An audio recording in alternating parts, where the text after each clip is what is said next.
What is up, and welcome in. We are the One and Done Show. We are your fast break of college basketball information. I am your host for tonight's proceedings. I am Eric Romoff. You can catch me on those Twitter streets at Fantasy Nav, but I am not the reason why you're all here tonight. Y'all are here tonight because of the captain of the One and Done CBB ship. He is MC Holland 34 on Twitter. He is the OG Money Mike. He is Mr. Mike Holland. Mike, how we living on a Friday? Man, this feels like a throwback Friday, man. Just hearing that intro again, we started this venture 3-4 years ago, and Jason B's already saying Mr. Blue in the house, man. People are not here to see me, man. And if you guys have been following the show since the beginning, this guy's putting in a lot of work behind the scenes, but man, glad to have you back in the booth. And hey, man, we're in the thick of it. I'm excited about the slate. We have a really nice slate tomorrow that we're going to obviously talk about. We'll switch up the format old school too, man. So we'll go back to the showcase games and some tiers and try to get this nice and compact. But it's been weird on the DFS streets. Like, it's been a roller coaster for me the last week. It's been like up, down, and then these qualies are just putting a dent in my little bankroll, which is always what happens this time of year. So there's another one tomorrow, and let's not talk about my up and downs. Let's get to the slate, my man. We're playing all the hits tonight, like Mike said, kicking it old school with that OG two-box, myself and Mr. Holland, kicking it old school with the format, that being our not one, not two, but 3 showcase games, our tier plays of the high, medium, and low variety, and it will close things out with Mike's guaranteed to always work and never fail, always hit a minimum of 7x value DFS core 4. That is on the agenda for tonight. Like Mike mentioned, on the agenda for tomorrow's slate, there is a $30 King of the Bracket seat qualifier that we can go fire at. There is also a 2K to first tournament in this 11-gamer. A bit of housekeeping before we do. If you're hanging out with us on YouTube, we love you. We see you. We appreciate you. Go on over and click that little button. I have it on good accord that about 77% of our DFS show viewers are subscribed. So the 23% of you out there, you're making it weird. Don't be weird. We're out here grinding these CBB streets for you. The least you can do is take that little finger and scroll over to the button. And for the 77% of you, you already know what's up. Your universe is whole. It is in balance. Bread and green screens is heading your way. So if you are not yet in that majority, you do have the power to change that. Hit that like button, hit that subscribe button as we dive on in. Mike, any other thoughts on the slate overall, this glorious 11-gamer before we dive into the showcase games? Yeah, it's an interesting slate. We have a kind of a mix of everything, and kind of what's been happening lately is we've been getting late injury news. So this is a time of year when things just kind of pop up last minute. So we'll obviously be paying attention to that as we get closer to lock. This is obviously a little bit more of an early look, but you just kind of look at the price. The first thing I always do is I look at the pricing, right? Like, who's at the very top? Are there any mispriced guys? And it's weird, right? There's not a lot of star power at the top. Like, there's no Cam Jones, there's no Janai Broom. It's weird. You have like max price to Ace Bailey, Josh Jefferson over 10K. We got the news that the CMB is going to be questionable, and then you have max price Iowa State guys going on the road. So it's a little bit weird at the very top. I'm finding myself in tournaments loving kind of like the 6 to 8K range. You look at the totals, they're kind of a bit down, right? You have 11 game slate, only 4 are sitting at 150 plus, with one big one that we're going to talk about here in just a little bit. But we do have the free square in the bargain bin. It feels like it's going to be really tough to fade this play, and I think he's probably the last guy we talk about tonight. So it makes like stars and scrubs appealing with that play, obviously, but I kind of like, because the stars aren't that great, I kind of like what I'm going to call the near stars and the mild scrubs approach for this slate happening tomorrow. Ooh, the scrub adjacent and the star adjacent build will be a trademarked approach before long. And we're keeping the old school vibes rolling here. We got an OG, Ryan Schnabel, up in the chat again. It's been a minute. Wants to know who's driving the bread bus right here, my guy. I got the big wheel working. I'm swinging around the corners in this thing. Happy to be back. Happy to see you in the chat. And Mike's Money Picks checking in thinks that he's got an eye on a free square. We know that the breadheads out there love to take a couple of stabs at your core four in the live chat. So Mike, put it out there. Keep us in suspense. That's cool too. If anyone else has any guesses on our core four plays, we love to hear that. We love to see the interaction in the chat. Mike, like you mentioned, the slate overall has some relatively lackluster totals, except for one game, the first game in our showcase of games tonight. That is the 168-point total between Kentucky and Vanderbilt. We will start on that Kentucky side. They are carrying an 85 implied total. They are 31st in tempo, and Vanderbilt is playing at a pretty fast clip as well, 44th respectively. Vandy gave up 103 points to Bama. They're sitting 16th in the SEC and 3-point percentage allowed, 15th in opponent free throw rate, and 14th in opponent 2-point percentage. This Kentucky team, they're out here shooting 40% from the 3-point line during SEC play. We will have to keep an eye on Andrew Carr's availability. He is carrying a questionable tag as we head into tomorrow's slate. But, I mean, the first name I feel like we have to spend a little bit of time on here is none other than Lamont Butler. He's sitting at 7.6K, coming off of that 40 piece against Bama where he played 32 minutes. He's always someone that can stuff the stat sheet with these peripherals, with stocks, right? So you definitely like that he has a number of different outs in terms of getting there to pay off this price tag. But what you really like is that he's taken 12 plus shots in 3 of his last 4 games, right? Those peripherals are extra nice when they are in addition to some pretty handsome real life scoring. So this is giving him 5x type ceiling on a slate like this at this particular price tag. Feels like he's a pretty solid play both in cash and in tournament. So that's a name that jumps out to me for the Wildcats. Mike, who else do we need to spend a little time on? Yeah, look, I haven't gotten this guy. I haven't played him really all year because I talked all off season that I didn't see this happen, the production from Otega-Oweh. And we've talked about it previous shows, right? 7,400, man. Like he's leading the team in shot rate. He's starting to get to that ceiling price point, which is where it starts to get kind of annoying. Like for me, I feel like I'd rather use him in cash. I'm kind of with you on Butler. I know there's 35 upside for tourneys, maybe even a little bit more. But I mean, that floor is awesome. Like he hasn't been under 24 fantasy points since November. So Otega-Oweh, man, just, a guy that's getting out on the break and just making things happen, slashing to the basket. Awesome defender. So Otega-Oweh at 7,400. I think he's pretty interesting. I don't know that I'll get to him in tournaments because I do like Butler, and also my boy here who is now 7,300, which is pretty annoying. But Amari Williams sitting there, and we know he's a rates monster, and he's got to do it all in limited minutes. Like I know a few times he's touched 30, gotten close, but the fouling issues are just so tilting with him. In conference play, almost 7 per 40. Like he'll legit have 12 fantasy points in the first, he usually comes out within the first 3-4 minutes, the first media timeout. And you're like, okay, can you escape with him not getting one foul? But he typically has one.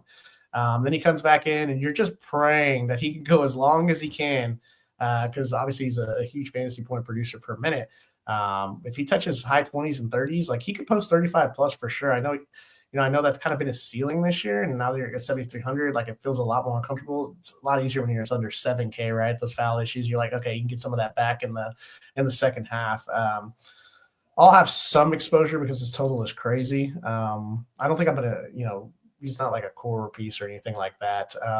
I find Jackson Robinson pretty interesting in tournaments at 7,100, leading the team in shot rate during conference play. Like, we know he's super scoring dependent, and I'm always one that comes on here. And once you pass 7K, Eric, like both of us are kind of like, I don't know, man. If you're not going to do anything else, you're legit going to have to score 20, 25 plus real life points, which he can absolutely do.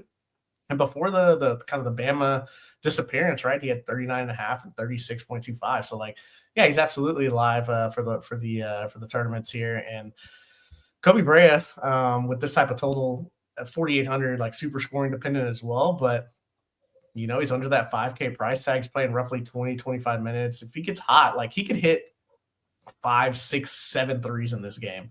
Now you're not going to get probably much else production. You're hoping that maybe he trips over a couple of rebounds and can can rack up a steal to really pay off in a tournament.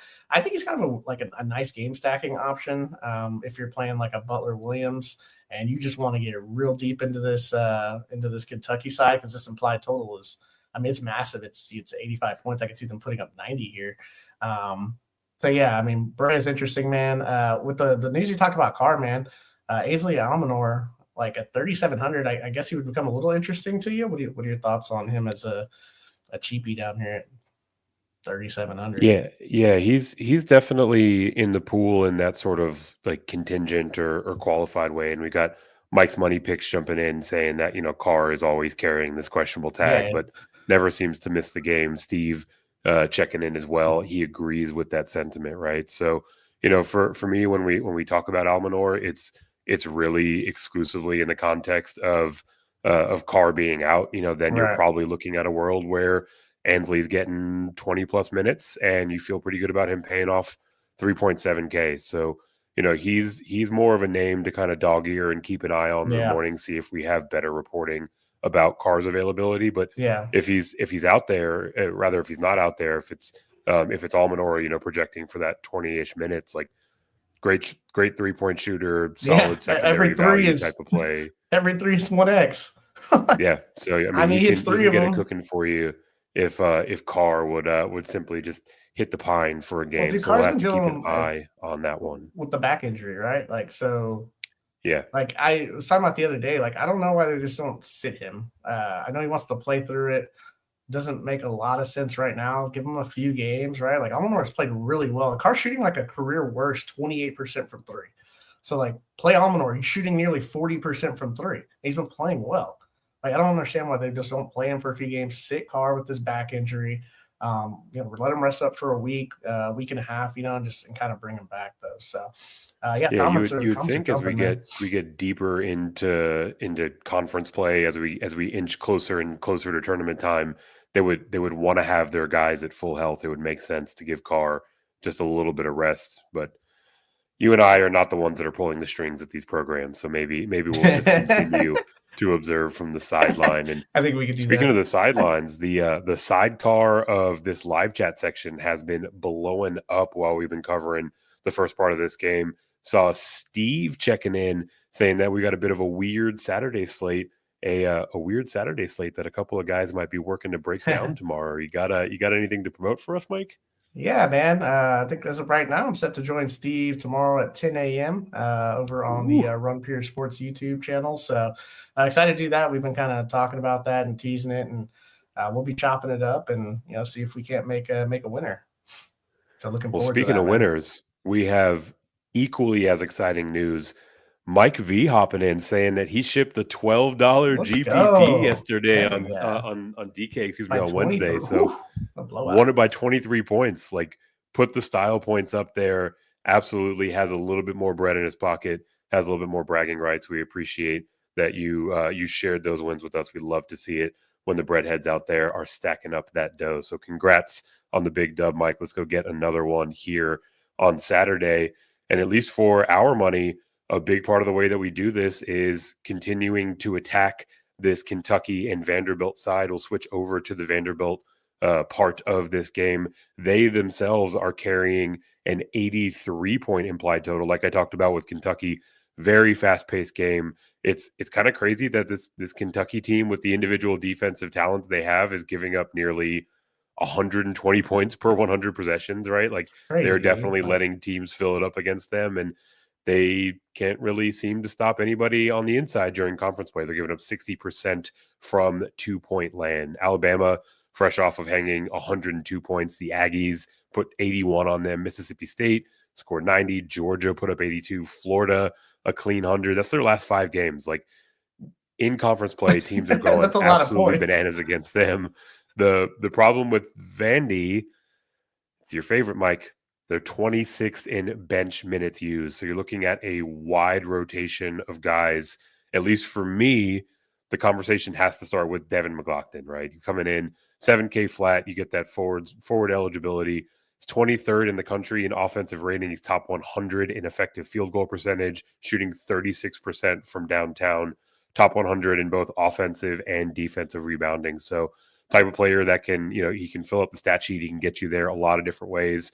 Oh, and by the way, he will absolutely chip in some stocks for good measure, bring some upside into the picture. So, he's starting to creep into that like 28 to 30 minute playing time average after getting closer to like the low 20s for most of the year.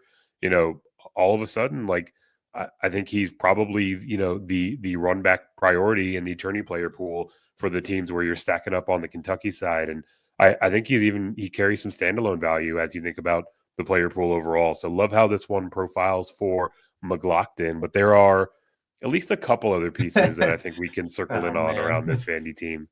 It's always funny when you talk about 80 plus implied total, and then it's like you got to like look through like, why is no one playing major? People. Yeah, exactly. Like it's just annoying. And AJ Hoggard here, 6,500. Like you look at the rates, and I'm like, why isn't he doing more fantasy wise? Like he's got a really nice usage rate.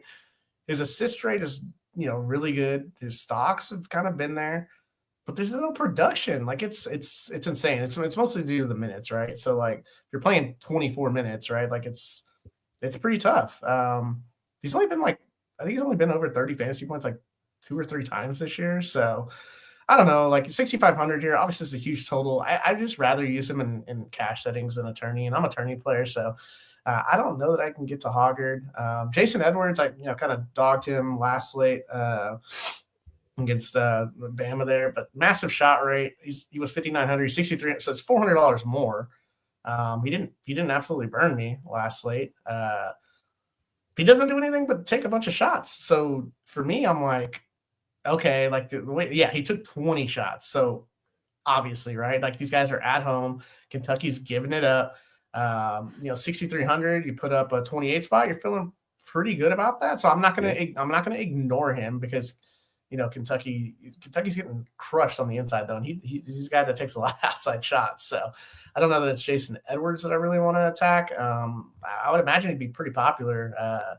Him, especially with McLaughlin coming off the big game, and him coming off a couple back-to-back near 20, 26, 27 fantasy point production. So I don't know. I'll probably in the boat where I'll let somebody else beat him because I'll be looking for him to crash and burn some lineups while I jump ahead of people. I got sucked into the Jalen Carey chase. 9 fantasy points in 17 minutes, like against Bama. That's not it. Yeah, that wasn't the one. He was on my best lineup too. That I think I finished 15th, and I was like, "What the hell?" So he's got some upside in the middle. I mean, especially if you get Williams into foul trouble. Like, we'll see about the car news, right? I know Garrison's there, but I just hate the minutes on this team, man. It's pretty annoying. It's kind of a pass for me. But it'll probably, as soon as you pass on them, like as soon as you pass on these guys, they drop a 30 to 35er. Like it's go time, and it's just scary. So if you're playing large field, like yeah, absolutely. If you don't take a shot at one of these guys, like there's no problem with that. So they're gonna be scoring points, absolutely. So one other guy down here to mention, Eric, Chris Manning, dude. You had any thoughts on him? Oh boy. Speaking of scary, 5K Chris Manning is something that makes me feel a certain kind of way. What I will say is, usually for these 5K guys, we're talking about guys that score a little bit and can they just like trip over a stock or two. It's literally the opposite with Chris Manning, right? Like he's out there just racking up stocks left and right. And it's like, can he just see like a couple of buckets go through the rim? And if he does, then, all of a sudden you're in business. But I mean, the price is up, right? He's another guy got a $400 price increase. Not to say that I was feeling great about clicking the button when he was 4.6K. I feel less great about it when he's sitting at 5K. But I mean, look, you got to find ways to get into this game. I don't think he's going to draw a ton of ownership. So, he'll be in the pool. Probably a tournament only type of play for sure. Yeah, to your absolutely. Point, it's kind of weird, man. I hate this Vanderbilt side, man, and I want to know what the chat thinks about. Like, you look at this, like Kentucky's much more comfortable, right? Much more comfortable. Yeah. The official prompt for the chat: is there anybody on the Vanderbilt side that you feel great about clicking their name? because you have to do it with this, nearly 170 point total. They by far the largest one on the slate, right? But I mean, there are just so many ugly spots on this Vandy side. So we want to hear from you guys. Who do you feel the best about in terms of your exposure to Vanderbilt for this Saturday slate? And we also want to hear from our production team. I'm actually getting this fed into my ears right now. Statistically, it is empirical that those who are subscribers to the One and Done CBB channel actually run better on DraftKings. Their profitability is up north of 40% higher than non-subscribers. Just generally, they feel better about themselves and their contribution. I want to see that paperwork, sir. So if you are not among the subscribed few, you have the opportunity to change that. We are stoked over here. We recently flew right by that 1,300 subscriber mark, and that is merely a stop along the way. So appreciate everyone that is checking in the live chat. Appreciate everyone that has already hit those buttons. Go ahead and join them if you haven't already. And that live chat, Steve's answering the prompt, right? Chris Manning, what a wild ride. He is my God. I mean, these are literally the conversations you're having with yourself in your own brain as you're thinking about clicking Mike his name, knows right? What's up. The guy that just won the 2K by fresh off a dub, bringing that winner's perspective. Don't think I can click him on an 11 gamer. It's tough. And then Ryan checking in saying that it's probably AJ, which is probably the most reasonable position to take. Yeah. It's weird. It's weird. And that's what makes the slate weird. You're like this massive total.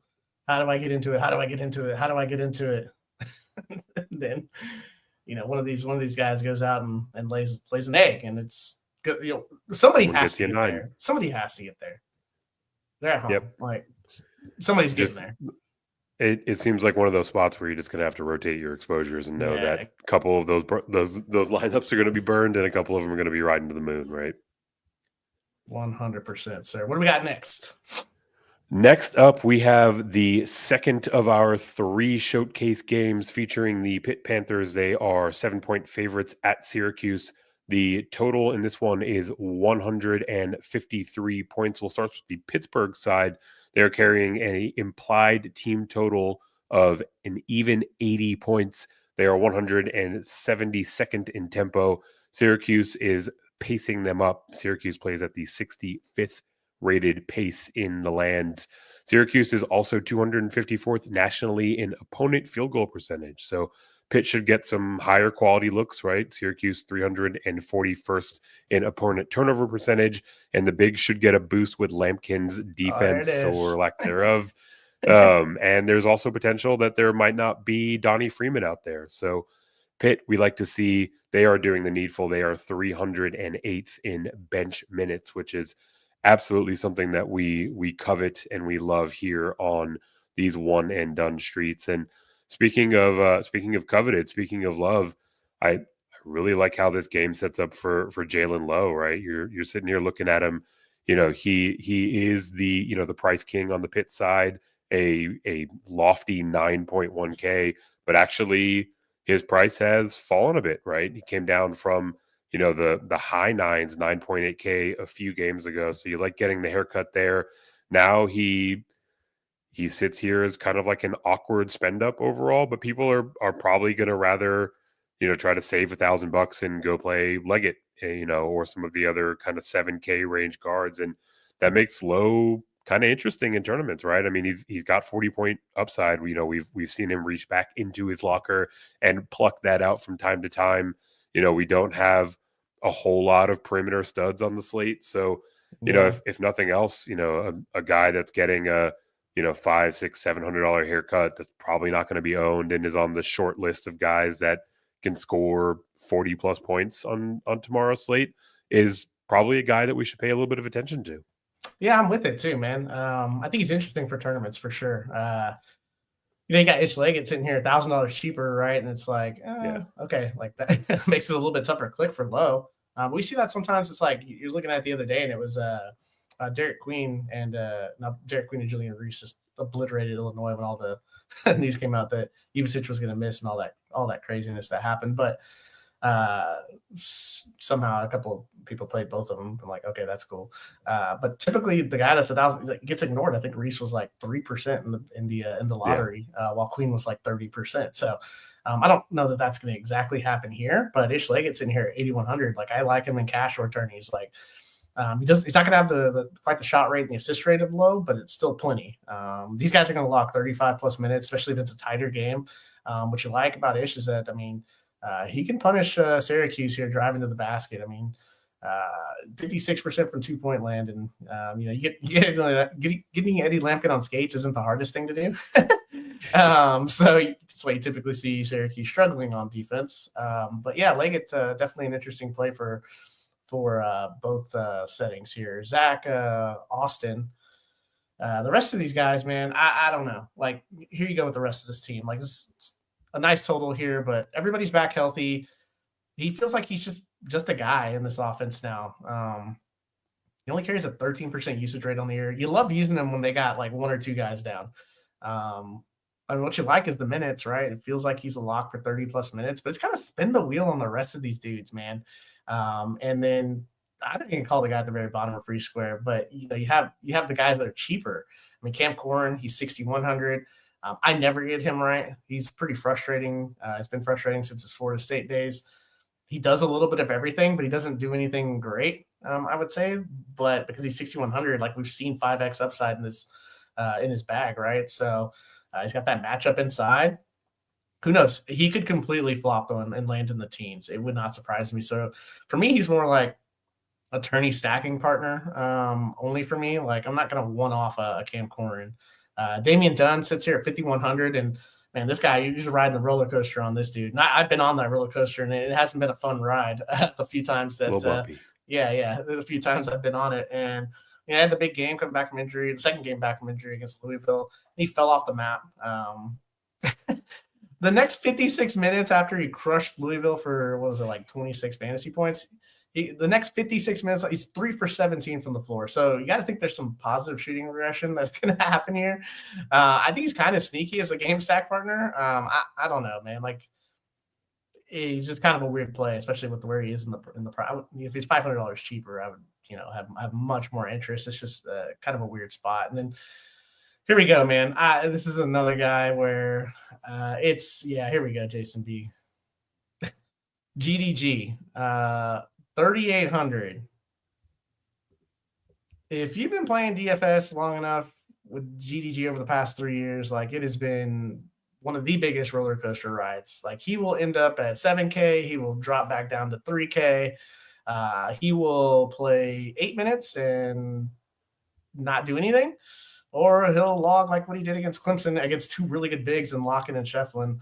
Play 34 minutes and, of course, like absolutely produce. So, like the definition of a boom bust value option, it's terrifying if he was I think he's going to be pretty chalky. That is just absolutely terrifying. So I'm going to have shares of him. We got the chat just bumping off here. Like, how did that happen? I don't know. This is just crazy, man. Just an absolutely insane rest of the Pitt squad. So that's why it's a weird slate, man. You got this like weird big total. This next total here, you're like, yeah, let's do this. When you're like Jalen Lowe, 9,100, holy shit. And you see like Leggett, like that feels pretty good. Then you look at the rest of these guys, and you're like, what are we doing? I don't know, man. Gotta have some pieces here, man. They're applied for 80. Like Syracuse can't defend anybody. We know for a fact that DFS players love to chase more than anything else. So, Diaz Graham is going to be a very popular option tomorrow. I don't think you can just fade him outright. It's hard to find 33 point upside. If he's not starting, because Dunn was starting but then now because Clemson plays big. But you have to think like if you're going to play Jair Davis and Eddie Lampkin, like you're probably going to play two bigs, like. So, yeah, the starting lineup kind of matters here because if GDG's not starting and Dunn's back in the starting lineup, then that's – we don't know. Like, and Steve's mentioning that, right, the bigger lineup. How do you project GDG? He's one of the main talking points of the slate. Like, how do you project him for 10? You don't. But if he's not starting, that can help. That would help me out a lot if he does. If he starts, like, it's just so hard.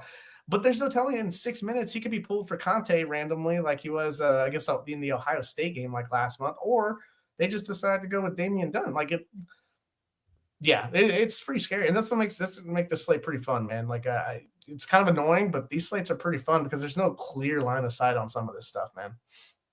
Yeah, and what we can say definitively is that this game is set to tip at 12:30 p.m. Eastern tomorrow. It is the second earliest game on the board, so we should have at least better visibility, better reporting around their starting lineups early into the afternoon, so we can pivot and adjust accordingly. And we will move to the other side of this game. Syracuse, the Orangemen, they are carrying a 73-point implied total for their team. I mean, look, what do we know about them? They want to get up and down, right? This Pitt defense that they're facing is middle of the pack during ACC play. They are getting a three-ball boost. Pitt is giving up 38% from downtown during ACC play, and Syracuse is annoying in being 34th in bench minutes. We have already taken our obligatory shots at Eddie Lampkin, so I will double down and spend a little bit more time here because he is 7.7K, and that is terrifying. I simply can't play him at this price tag. Like, yes, he has double upside, right? Every now and again he can reach back and get there, but I mean, even when he does, like, will he do anything else? Like 32 points out of this guy, like, it's not going to kill you, right? So, like, let somebody else ride this wave. I'm not sure how popular he's going to be, but he is going to be wholly underowned in terms of my player pool for tomorrow. So now that we have completely beaten this dead horse, we can talk about some of the other plays here on the Q side. Mike, who's catching your eye? I mean, the only other guy that plays max minutes, JJ Starling, 6,800. Yep. I mean, both of these guys, they have to do the heavy lifting for this team. And we know that Starling's super shot dependent. My goodness, man. 36 shots in the last 2 games or 36 field goals in the last 2 games. Like, if this guy could legit just fall over some peripherals or just, like, give me one block to give me some tourney ceiling. Do anything. Yeah, just, he's kind of weird, right? Like, I'm okay in cash. I'm okay in tournaments with him. It's a weird price point at 68 because he could reach back and go for 35, and that's it's over 5x for 6,800. So I want to get the chat's thoughts on on the pairing here of Starling and Lampkin, because the rest of these guys, man, like without Donnie Freeman, like, this team is just not a good team. And the foot injury has limited him. Yeah, I mean.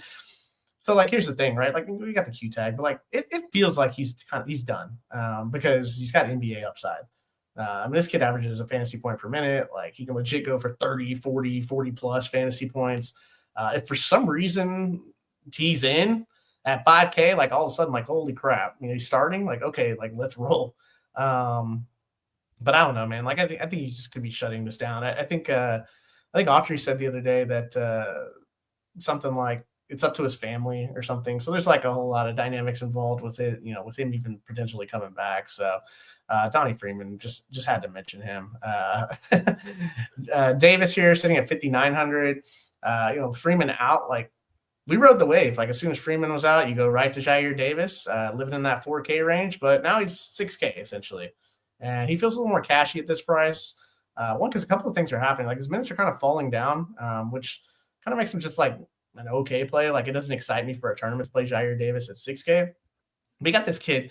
This kid started, like, the first preseason game. I'm like, who the hell is this? And it's Petar Mastorovic, and he's 3,300. It seems like Autry wants to get this guy some run. Like, the freshman, he played 20, 22, 21 minutes in the last 3 games.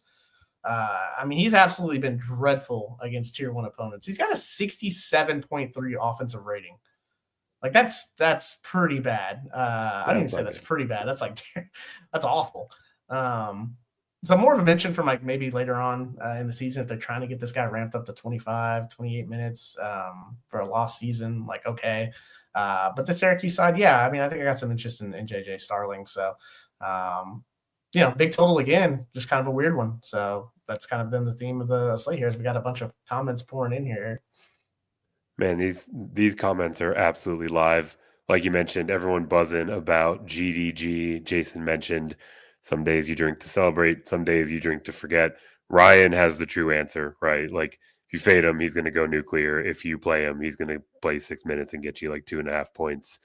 And then we've got Darren checking in, talking about Bilodeau's absence, making tonight, man. Mara smash tonight. Yeah. Mike's money pick, kind of like Lampkin going against skinny GDG, but man, that price. Steve's checking back Talking in. about Starling, Hard to get a rebound when you stand 40 feet from the basket and you don't already have the ball. Sounds like generally the consensus is people aren't playing Lampkin. And then Mike checking in, can't finish the show out tonight, but wanted to show a little bit of love. We love What's you, up, Wits. We Whitgall, appreciate man? you Yeah, swinging dude. through. Long time, dude. Misterovich, Yeah, absolute we NPC. love seeing all the day ones still riding with us. And then Steve hitting him with the NPC. Yeah. Just absolutely no name, just fades into the background. Probably the best way to describe that young man's game. Like we said, love seeing the chat staying completely lively as we chug along here. We have the third of 3 games in our showcase to talk about here. That is Mama Rox's Georgia Bulldogs, 11-point underdogs at Florida. This game boasts a 145-point total. Georgia is responsible for 67 of those points. They currently come in 228th in tempo. They are getting paced up by Florida, who plays at the 81st fastest clip. Florida is 15th in the country in defense efficiency, although they've given up some big totals during SEC play. So it'll be interesting to see how those numbers shake out as we get deeper into conference play. The Georgia rotations have been super annoying, right? 10 guys hitting the scorers table seemingly every single night. And really only 2 are threats to get over 30 minutes consistently. So, Mike, I would imagine that is where your coverage is going to start of this Georgia side. Yeah, well, I'm going to talk about Newell, man. One, I want to thank him for a GBP winning lineup about a month ago. So thanks, Austin Newell. Love his game. I mean, top 50 in offensive rating, 25th in offensive rebounding. He doesn't turn it over. Combined 6% stock rate, 40+ upside in a hammer game. I get it. It's Florida, right? But Florida's given up some nice games to bigs here. I mean, 14, 5, and 8 to CMB. Even Arthur Kaluma doubled. My Texas Horns here, finding life tough now that they're not playing the 360th rated non-conference schedule. Mark Mitchell, 15, 8, and 2. Thiero had 17 real life points against them. So, those aren't like massive numbers. He's 7,600, and we know he has 40 fantasy point upside. So, I mean, he's kind of interesting for tournaments. And then you have Silas DeMary. He's 6,100. I like your boom bust GPP option. Could go for 25 plus if the shots are falling. Now he's been pretty poor against tier A opponents. I mean, 7 games, he's shooting 46% true shooting percentage. It's not great. But the price tag has fallen, so he's an interesting option. And then you just have all these other guys on Georgia hitting the scorers table, which makes it makes it annoying. Like they want to play Deshane Montgomery and Blue Kane. They want to get all these guards in the game. And then they want to get Sorrell off the bench for some defensive production. So I do have some tournament interest in both of those guys. So on this side, another 67 implied. It's not great, but let me know in the chat if you think this pace up spot here for 2 guys that to me are probably about $500 cheaper than what they normally are. So I don't mind it. I'm not going crazy or anything like that, but I just think they're kind of interesting. So let us know in the chat what you think about the Georgia side. Yeah, no doubt. You like the pace up. You like both of these guys as kind of pure like points per dollar play. So don't mind the call at all. The good news is that on the other side of this game is the sheer antithesis of what Georgia's doing. Florida, who is responsible for 78 implied total points in this total. Yes, they're getting paced down. Georgia has been, solid as a top 20 defensive unit. They're holding teams under 30% from 3, but they've got 4 dudes and they absolutely run them into the ground. You know who's going to get all of their minutes, all of their usage. That is absolutely what we love to see. And they're also getting an insane stock boost, right? Georgia is giving up a 14% steal rate, a 16% block shot rate. Like the boost here on this Florida Stocks, side, I mean, this stocks. is exactly what you're hoping for. I feel like we have to pay homage and start with none other than Walter Clayton Jr. is sitting in at Let's checking go. in at 8.7K, 40 fantasy point upside, easy. In this spot, regardless of the matchup. Yes, like I mentioned, a little bit tougher defensively. He will more than make up for that with some stock upside added to his game, and you're going to get him at lower ownership, right? Like he's one of the more expensive players on the board. There's not going to be a whole lot of people that are going out there to click that name, and the ball is in his hands all game, right? Takes the most shots on the team. He's an okay distributor, right? Like I know it's not the same team, but I mean he had 21 and 23 real life points against them, last time out. So, with Clayton, getting a little bit of leverage on the field, really capitalizing on those stocks upside with a guy who's got a ton of usage. That's where my mind goes immediately on the Florida side. But there are a few other pieces here, Mike, that I think are worth taking a long look at too. Yeah, I mean, Condon, like, dude's a beast. He's 8,600, which is crazy. If you'd have told me that beginning of the year, I'd been like, well, he's probably playing 30 minutes because he's a really nice fantasy producer. But I started getting the price tag, and yeah, nobody's gonna. I don't love it. I'm more scared of the Georgia front court than I am the back court. So, kind of a pass for me. Cover boy here, Elijah Martin is 8,500, and I missed the boat on him. Like I take it away all season, and he's been fabulous. Kind of the same boat as Clayton. Like the thing is, he's crushing tier A opponents. 120 offensive rating. This guy can fill up the stat sheet. I just feel like, yeah, like the game is scary. The matchup is a little scary, but a lot of the betting markets have this game going closer to 148 from what I've kind of seen around. So, I'm not saying I don't trust KenPom here, but I don't know. I think with some of the stock upside, they're at home here. So lower ownership for one of these guys, go 40 FP in a hammer game. It's a little interesting, especially with how weird the slate is. And then Will Richard, hey, look, you can't 7,500. No thanks. Like the ball's just in Martin and Clayton's hands, and just hard to get a bunch of rebounds when you got Condon and Half out there. Chinier lose, so just tough to pay the price tag. If he was 6,200, 6K like he was early in the season when we smashed him, he was hitting 36 fantasy points. Like, yeah, I just not Will Richard on the slate. So cool. Let me jump into some of these comments here. Eric, what do we got going on here, man? Yeah, it looks like we've got Mike's Money Picks responding to your question about Georgia. Thinks that Newell or as a pass. Florida looked great on D against Tennessee and Texas at home, so it sounds like he's a little bit worried about the matchup. And then Ryan's got a question about how much we factor in blowouts when we're determining who makes the player pool or not. Yeah, I mean, you have to factor in. I don't know that you can go completely bonkers with it because there's been times you get completely burned. So, like, the smarter thing to do, right, is factor in the blowout. Like, you don't get as much exposure, but that sometimes can give you leverage. Like, you looked at Kentucky earlier in the year, and it's like they're blowing out teams, but like guys are still playing with like 4 minutes to go, and they're just racking up fantasy points. You're like, why the hell are those guys? Why the hell are those guys still on the floor?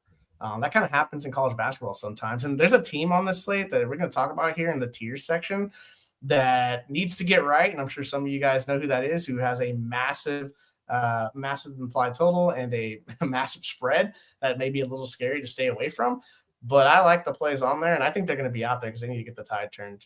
Mike V saying none, Ryan. And generally projections have the risk factor blown out here. I mean, so Steve's jumping in saying, Golden, man, we love him. Just guys are going to be out there. He's not an idiot. Some of these coaches, man, it's like, why are you sitting this guy it's 5 fouls for the whole game? Like, it's not, if your best player picks up 2 fouls in the first 5, you let the game get out of hand and he comes back in, it doesn't matter. Like, the game is already over. So Jay's saying that, hey Jay, you just got back from SmackDown tonight. So that's why we're seeing Eric's beautiful face on the screen tonight. So hope you had fun, Jay. It sounds like we're getting a little bit into wrestling lore here, acknowledging him. Yes. Steve chiming in, most tilting thing is when you spend $9K on a guy and he sits. Thanks, Fran McCaffrey. Fran McCaffrey. Sounds like Look at Cam going. He's Cam got the has his playbook. eye on Jackson and RJ Davis, some names that we may or may not be talking about here shortly. And then Jay did confirm my tribal chief not in attendance, but if he was, then Jay absolutely would have acknowledged him. And like we teased off the top, time to head into our tiers section, breaking these down into high, medium, and low. High tiers, anyone that is 7.5K or higher.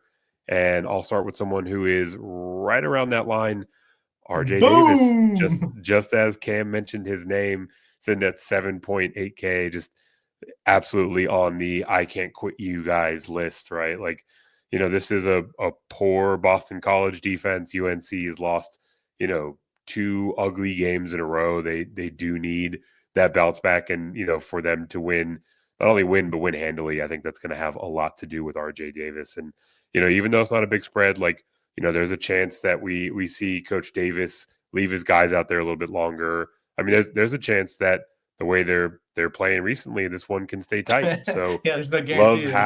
Love how this one sets up for RJ Davis. Love him at 7.8K.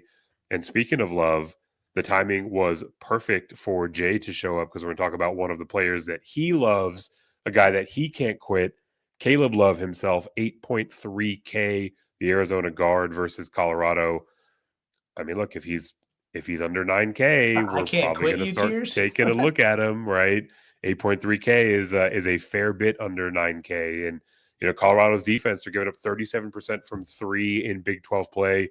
Love himself, he's coming off of that 46-point performance at Oklahoma State. Obviously, the booms are great. The bust is there on any given night. So you very much so are rolling the dice by playing Caleb Love. But you have to acknowledge that, he's, again, on that short list of players that can bring some pretty unreal upside. So I will state the name to go along with RJ Davis. Mike, anyone else here in the 7.5K or plus territory we need to double click on? I think Davis and Love, like, you just know what it is. Like, it's either going to be super frustrating or it's going to be awesome. And there's no in between, it feels like. So, man, I'll look at Dylan Harper, 8,400, playing Michigan State here. Like, look, it took him a few games, and maybe I'm just annoyed with him a little bit because clicking his name in the 7K price tag, I was like, there's no way this can fail. Dealing with the illness or whatever. Now he's back to big minutes. I know, look, and he's coming off the last game, 20 fantasy points against the Ace Balls on defense. So, give him a little bit of a pass in this one. But hey, look, like the the funny thing is when you say, I was like Ace Bailey and then Ace Baldwin. It's like, damn, why are their names like so damn close to each other? But I mean, you look at the price tag. This is a guy that was 9K plus earlier in the season. So, I'm not gonna just like cross him off because he's hurt me. Papa's valued at 2 road games. I mean, I don't mind it. I'm probably gonna be a little under the field on it because I'm probably gonna be taking more shots at Love and Davis, unfortunately for me. Thomas Sorber, man. It's a spot, dude. 9.8. Providence. They're beat up inside. 2, you can kind of beat them up inside. Like Dixon at 23 and 8. Kalkbrenner 20, 10, and 6 blocks. Like Sorber's a guy that can just do a ton of damage, well above fantasy point, 45 plus fantasy point upside. It's there. He's kind of the one like big spin up that I want to get to in some tournament settings. He's just been so good. He's been the difference for them. Obviously, we all like Micah Peavy and just know what he's brought as far as leadership and just like winning culture from TCU. So, I mean, Sorber put up nearly 40 fantasy points and shot 21% from the field last game. So, like, I don't know. Like the double upsides there, the 3 to 5 shot blocks are there. The stock 5, 6, 7 stocks is on the board. 10 plus boards on the board.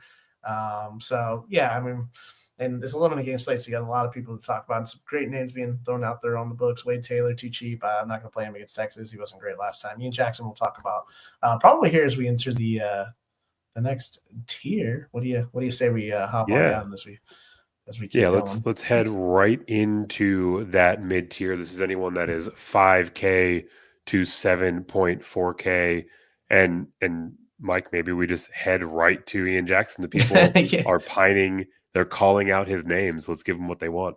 Yeah, and I think this is what makes RJ Davis interesting, because Ian Jackson's sitting there, $700 cheaper. Gets this matchup. The price is falling. The matchup's elite, and he's still playing 33 to 35 minutes. The positive shooting regression is due. He's 4 for 19 in the last 2, 1 for 12 from 3. Like, he's liable to go out there and just absolutely just destroy this slate. And I think he's going to be super popular, which is why I think RJ Davis is a little interesting. And also Elliot Cadeau. Like, dang it, dude. Every slate, man. I'm just clicking Cadeau because I'm like, that damn double-double, like big-ass double-double's coming. And it's just never, mid-20s fantasy production. And then boom, the one time I don't play, it's on a night later afternoon. I just did play it. It's like, there it is. So I won't mention him again on this one. And then, so continue. I think Mississippi State's kind of interesting. So just CMB is out. And maybe it's a little recency bias because I watched them beat the crap out of South Carolina. I think it was like 30 points at one point. And, Keyshawn Murphy and Josh Hubbard, they've been off in limited minutes. I mean, like, Murphy's a guy that, I play around with here, 6,800, boom bust tournament option. Like, comes off the bench, got big rates, man. Averages well over a fantasy. He put 36 fantasy points on these guys in 25 minutes in the first matchup. So, look, I know that was at home. We're going on the road here, but if we no CMB, like, this guy, regardless, always has 4.5 to 5x upside at this price tag. So, Mississippi State kind of in an interesting spot here. Josh Hubbard, 6,600. Like, okay, like, he hasn't shot the ball well. We just talked about shooting regression for Ian Jackson. Like, this dude is 5 for 16, 2 for 13, 2 for 12, 5 for 16 in the last 4 games. If he just has a hot shooting night where he hits 8 or 9 shots, racks up a couple of boards, 2-3 assists, a couple of steals, like, he's going to have a pretty big game. 22 minutes against them in the first 30 fantasy points. So, like, at 6,600, like, I just think it's kind of interesting, both of these guys, because I don't think it's like going to be super popular or anything like that, or even remotely popular. And we got a comment jumping in here. I rate with Elliot Cadeau right now. Yeah, that's the ones that that's the place I look for, the 3% Cadeau, or the 3% Danny Wolf, or the 3% Asa Newell. Slam doesn't makes up for a week of shittiness. Ryan Schnabel, would you play both? Yeah, I think that even if this game stays within, and Huber kind of does this anyway, like, just from having watched the last, 3 years or so, it's like with Hubert Davis teams, it's like he'll leave his guys out there. And because they're coming off these like crap games, I can see these guys not coming off the floor until 2 minutes left in the game. Like, they got to get right. I get the ACC, right? Like, it's not, we say this every year, it's like not fully, and then they end up with like 2-3 teams in the Final Four. So, so we'll do it again this year. Yeah, man, I don't know.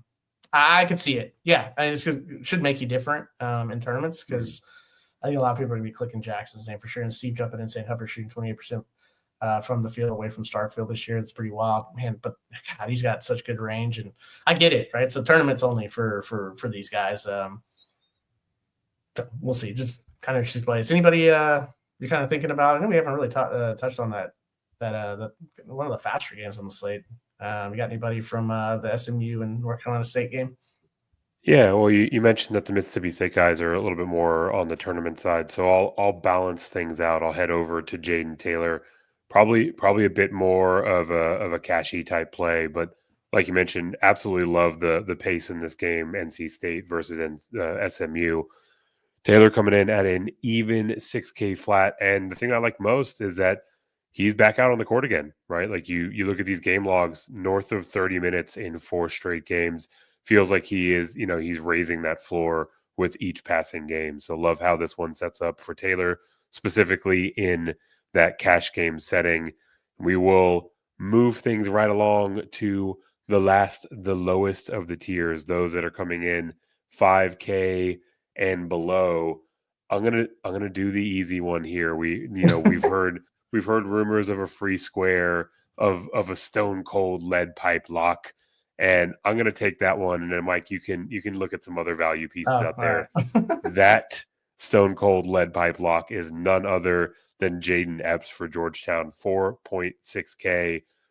Gonna be mega chalky. It's fine. This is the type of chalk that you can eat and you can navigate around, get different elsewhere in your builds. Just a flat out misprice coming in off this injury, right? He had 26 fantasy points in 31 minutes last time out. Like if you fade him, you are taking an opinionated stance, and I wish you nothing but the best of luck because you are going to need it. So Jaden Epps, 4.6K, stone cold lead pipe lock of the day. Mike, where else can people look to save a little bit of money on tomorrow's slate? Oh God, I'll go back to the SMU game. I know this is gonna sound disgusting coming out of Brandon Huntley Hatfield. He's 4,200, and SMU loves to play big. I mean, they got Iggy there, Sure they do. got Cross there, the Traore out there. He come back from injury. Like this guy that we were paying, I don't know, I wasn't paying, but like price tag was at 5.5, 6K a few months ago. Like we know he's got upside, and he's a former, prized recruit. He doesn't feel great. I feel like if he can get 20, if he plays 25 minutes, like he's kind of interesting at a 4.2. But I don't know that you really need to get too cute there. Just kind of a name to throw out there. And then this Rutgers stuff might get me in trouble because they don't really have any bigs. Bole is out for the year.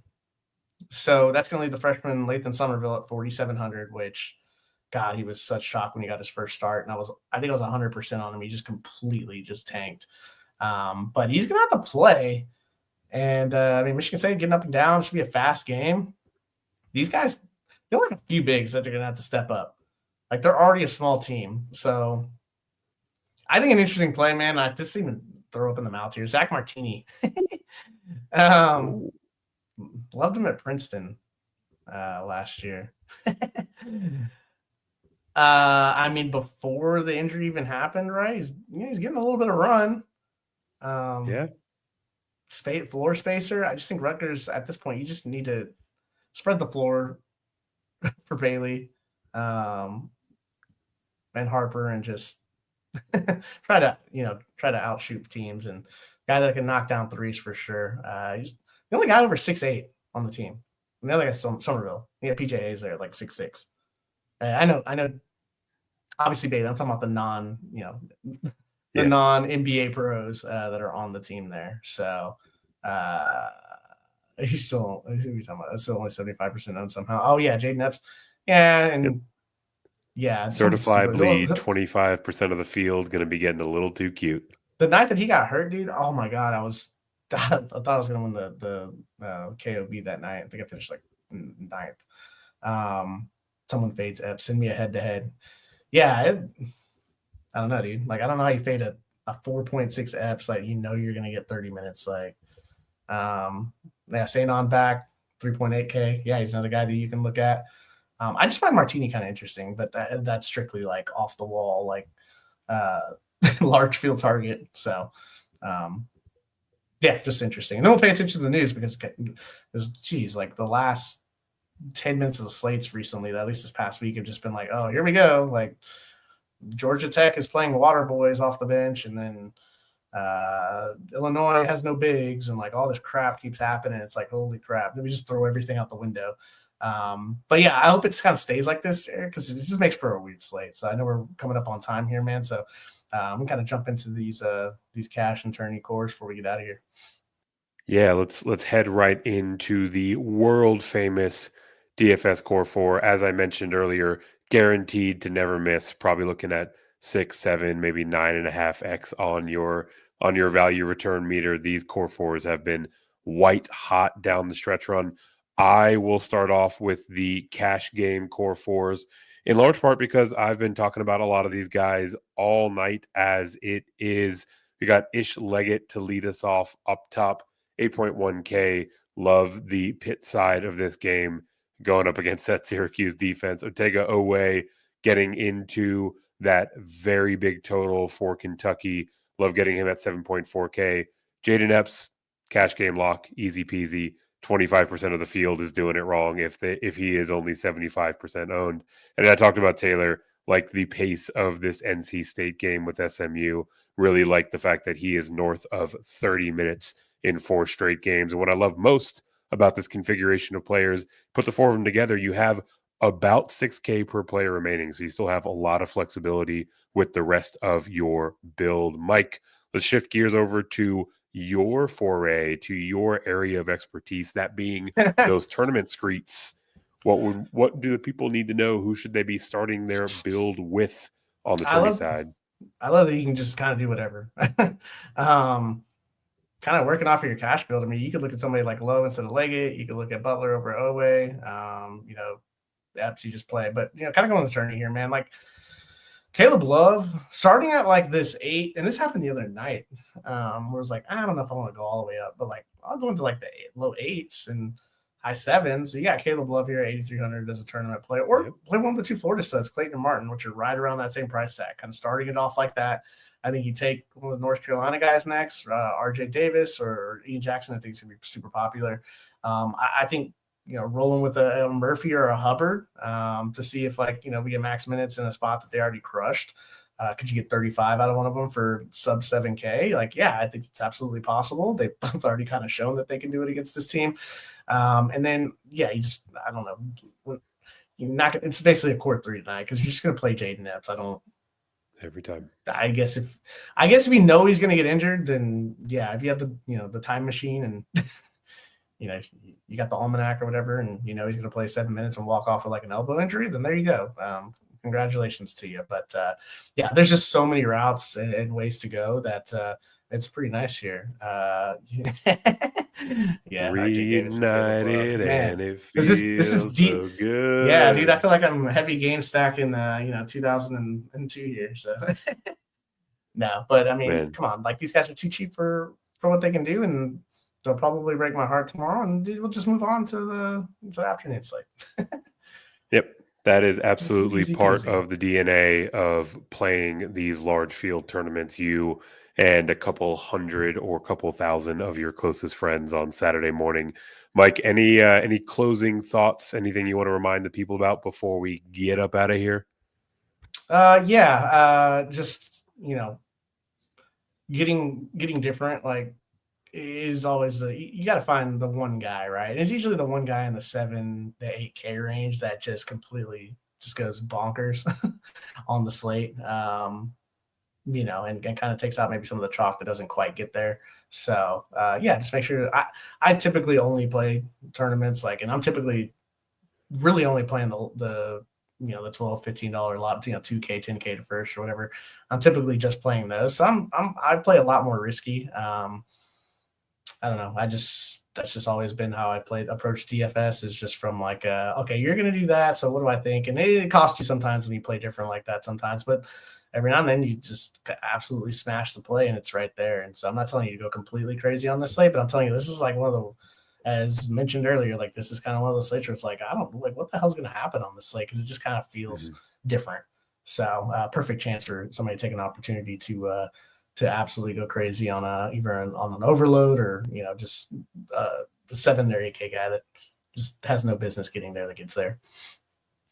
Yep, these are the slates where those things will sneak up on you and all of a sudden have you rocketing up that pay line or looking inside from out in the cold, right? So, got to be willing to take a couple of chances in order to capitalize on that differentiation. Love the fact that our live chat was extra lively all the exactly way through. What's going to happen? 1 for 8 from the field, 13. Yeah, Mike V, recent GPP winner with style points by an even 23. He's got the inside track. He knows how this is going to happen with Epps and still doesn't even care.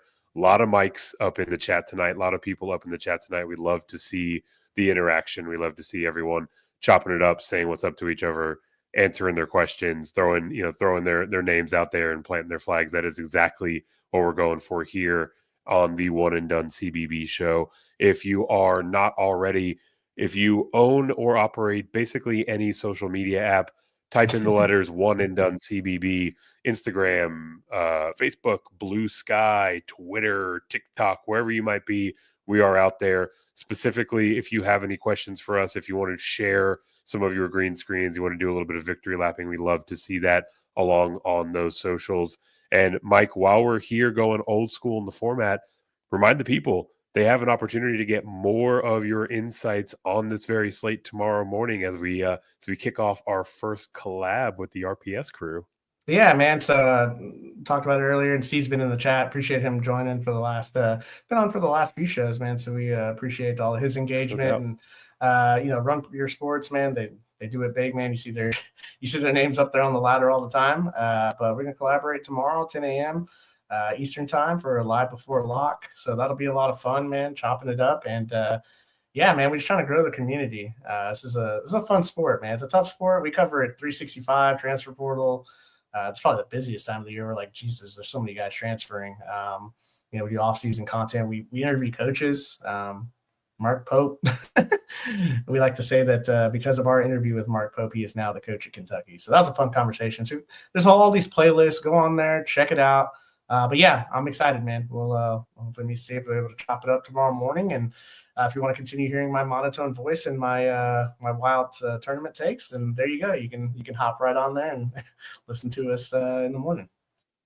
Yeah, it's absolutely we love about this game, about this sport. We know that everyone out here is a certified sicko, just out here grinding with us, and the RPS crew is absolutely chief among the top grinders. So super excited to see you on those airways again tomorrow at 10 a.m. Eastern. If you're watching here live, make sure you hit that like button. Make sure you've hit that subscribe button, and then go over to the RPS channel, jingle that bell so you don't miss Mike's debut. It's going to be a fun show with him and Steve tomorrow. Appreciate everyone who spent part of their evening with us, who made it a point to get up into that live chat.